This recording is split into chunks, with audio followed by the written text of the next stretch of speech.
Hello everyone, welcome to another episode of Dan's album analysis and rating on Off the Charts. My name is Dan, and I shall be your host today. So cheers to you all. Before we start off, if you do like this type of content, please like and subscribe. Tell your friends. Hit the little thumbs up and the little bell to be notified when I publish new content like this. So, as you know, these Wednesday episodes are suggested by you, the viewer. So today's episode comes suggested from at Dave Brown 8252, and he wanted me to do an album analysis on Pretty Boy Floyd, Lipstik and Leather. Bullets and Lipstik. Jesus Christ. Bullets and Lipstik. I apologize. So yeah, if you do want a shout out, or if you want to give me a suggestion of an album that you would like me to do an album analysis and rating on, just write it in the comments. As per usual, I write them all down. If I have them, chances are you'll get your choice done sooner. If I don't have it, usually I put it in a wish list. And if I can find it at a good price, I will get it. I usually do. And this one here is no exception. Dave had recommended me this one here. Is like, don't get the US Pretty Boy Floyd. Get the Canadian Pretty Boy Floyd. And yeah, it's not the same band at all here. So thank you at Dave Brown 8252 for your suggestion. He's the reason I bought this in the first place. So, sorry. Wow. Okay, so Pretty Boy Floyd, Bullets and Lipstik. This, by the way, is the LP version with 10 songs, not the EP. I think there's an EP, same cover, same everything, but just, I guess, 6 or 5 songs on it. I don't know. I don't have it there. Mostly, I would say it does not resemble the Pretty Boy Floyd that we know there. What the hell was that song? Rock and Roll is gonna set the night on fire.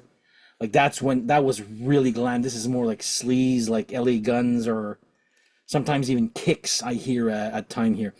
And I do love, it's a very raw production, and I love that. Like, no bells and whistles, just the songs. This album came out in 1989 on Music Line Records and produced by Tommy Floyd, who is also Tommy Floyd on vocals, Sandy Hazard on drums, Pete Parker on guitar, and Steve Bratz with a Z or a Z on bass. So yeah, this does not sound at all like Pretty Boy Floyd, the US glam rock band. It's just like raw sleaze rock, like a la LA Guns or Kicks even there. So we're going to go look at each song one at a time here. I will say that this album is actually very good. Now, you know what? I'm going to save what I wanted to say at the end here. So first one, side one, is we have Welcome to the Show. And I think it's probably one of the better songs on the album here. It's got the best chorus. The chorus is on side 2, and I'm going to get to that later on. There's a little, not a problem, but you'll see there. But yeah, this is one of the better choruses on this here. When he says, hello, welcome to the show. Like, it's a pretty cool chorus. So I gave that one an 8 out of 10. Very good introduction song. Next up, we have the number 4, For the Road. I gave that one a 7. It's a good rocker. Nothing bad about it. Nothing really wow either for that one there. Yeah, just a typical good sleaze rocker right there. Next up, okay, this one here.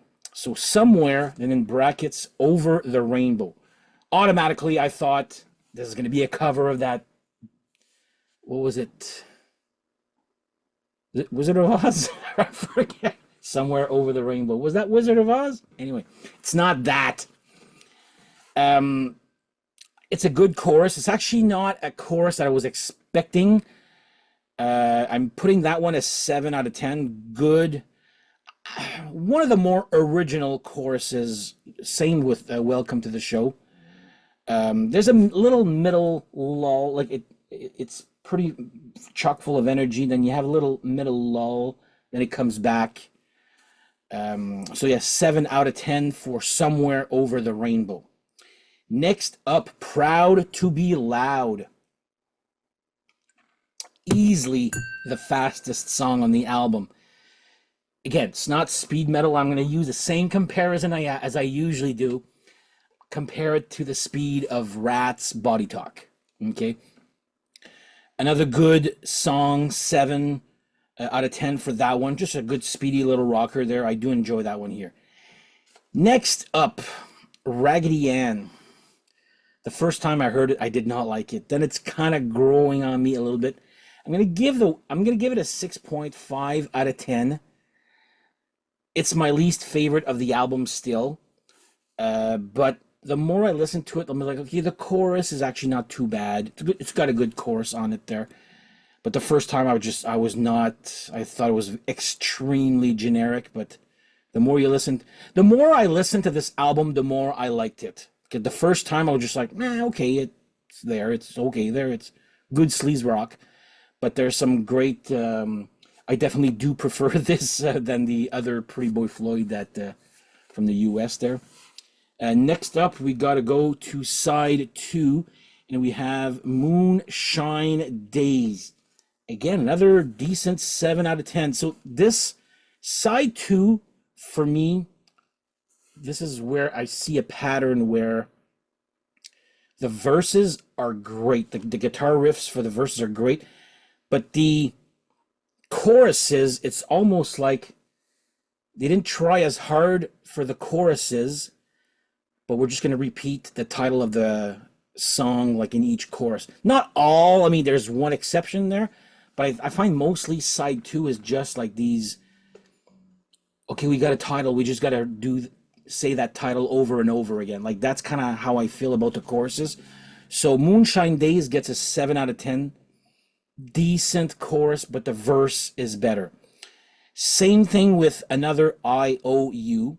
I'm giving that one again 7 out of 10, where I find that the verses are better than the chorus. The chorus they're not bad. Don't get me. That's not what I'm saying at all. There's no wow great moment on side 2 except for maybe the next song there. But yeah, 7 out of 10 for "Another IOU." It's a good song. It's, again, nothing is bad on this album. Next up, we have "This Gun's for Hire." So I'm giving that one an 8. I did like that one a lot, and especially how it starts off with I guess an AC/DC type riff there, the beginning of For Those About to Rock, but put that faster. Not that faster, but a little faster. And I really did like that song. That was a little bit different. Good chorus also. For this, to me, the verse was as good as, or the chorus was as good as the verse. So, I ate some pizza this weekend. It's like not sitting with me at it well there, but yeah, "This Gun's for Hire," 8 out of 10 for this one. Great AC/DC-ish type song, especially the intro. I love that one. Next up, we got "Down on the Floor," and we're back to great verses, decent choruses. That one also gets a 7. And last song also gets a 7. "Bullets and Lipstick," which is also the name of the album, gets a 7. Again, the chorus is just, to me, they're not, I don't want to say the word generic. They're not bad, but they're just a little bit, I would have worked the choruses a little bit harder on this album here. But the verses are so good, like it's almost like they just concentrated more on the verses than the choruses. But anyway, yeah, 7 out of 10 for the song "Bullets and Lipstick." And the final tally for this album is actually 7 out of 10. 7.1 out of 10 if you want to be picky there, like I am sometimes there.